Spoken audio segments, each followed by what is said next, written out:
Hola, bienvenido a esta nueva tutoría. Recíbela y llévala también en tu dispositivo móvil o tableta. Recuerda, somos tutorías.co.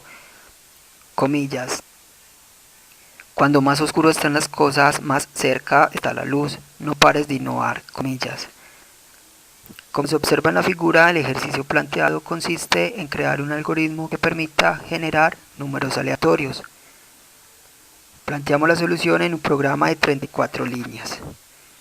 En la línea 3 vemos la instrucción numeral include iostream. iostream es una librería que permite efectuar operaciones de entrada y salida de datos. En la línea 4 vemos la instrucción numeral include conio.h. Conio.h es una librería que también permite efectuar operaciones de entrada y salida de datos. Cuando usted necesite mostrar información por consola, eso representa una salida de datos.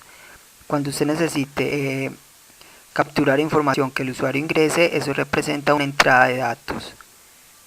Entonces, para efectuar operaciones de entrada y salida de datos, va a incluir una de estas dos librerías. En la línea 5 vemos la instrucción numeral include stdlib.h y en la línea 6 la instrucción numeral include time.h. Estas dos librerías van a permitir usar el método rand y el método timeNull. El método rand o srand permite generar semillas de números aleatorios y el método timeNull actualiza o refresca el tiempo para que se genere un nuevo número. En la línea 8 vemos la instrucción using namespace std. Con esto estamos indicando al compilador que vamos a usar el espacio de trabajo estándar de C++. Si no incluimos esta instrucción, vamos a tener que crear nuestro propio espacio de trabajo. Y eso quiere decir que vamos a tener que programar de manera más flexible. Vamos a tener que programar ceñiéndonos a la semántica estructurada de programación en C++.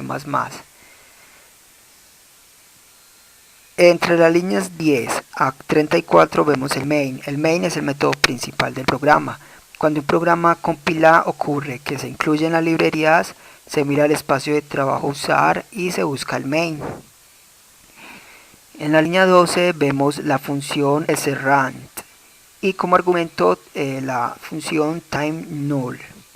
Con esto vamos a generar, a refrescar entonces la pila para generar un nuevo número aleatorio.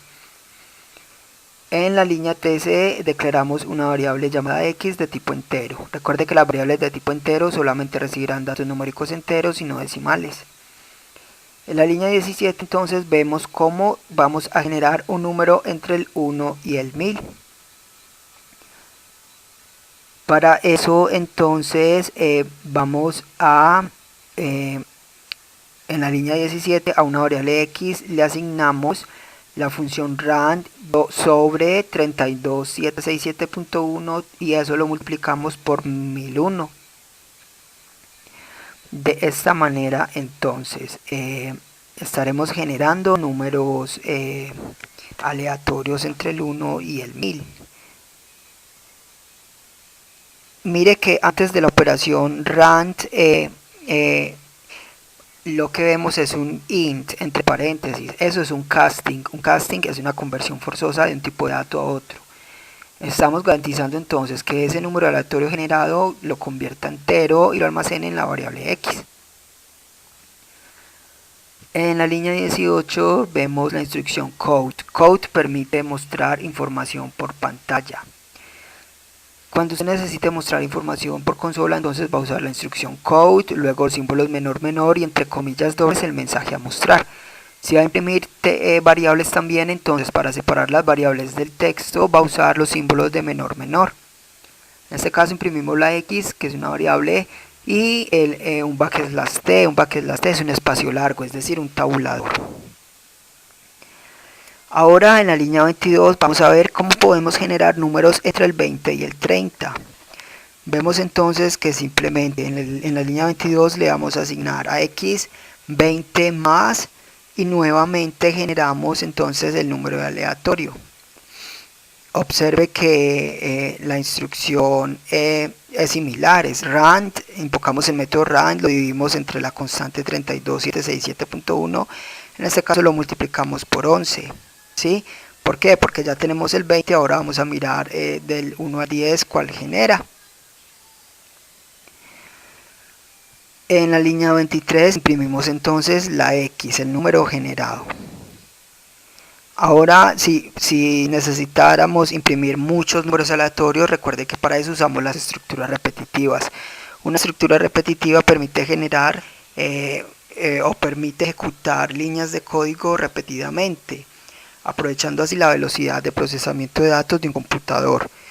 Para este caso, línea 27, usamos un ciclo for,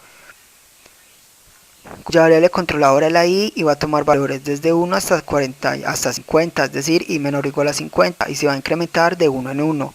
La instrucción i más es similar, que a i le asigna i más 1. Dentro de este ciclo, en la línea 29, a la variable x le asigna entonces la operación que permite generar un aleatorio entre el 1 y el 100. Observe que es muy similar a las anteriores, solo que en este caso se multiplica por 101. Y por último, en la línea 30 imprimimos la X con un espacio largo, un tabulador. En la línea 33 entonces vemos cómo se invoca el método "get". Este método lo que hace es esperar un ingreso de carácter. Cuando el programa compile, si no incluimos este método, lo que ocurre es que el programa compilará bien, ejecutará normal, pero automáticamente se cierra la ventana de ejecución, porque no hay una espera de ingreso de carácter. Pero si incluimos este método, entonces el programa ejecutará normalmente.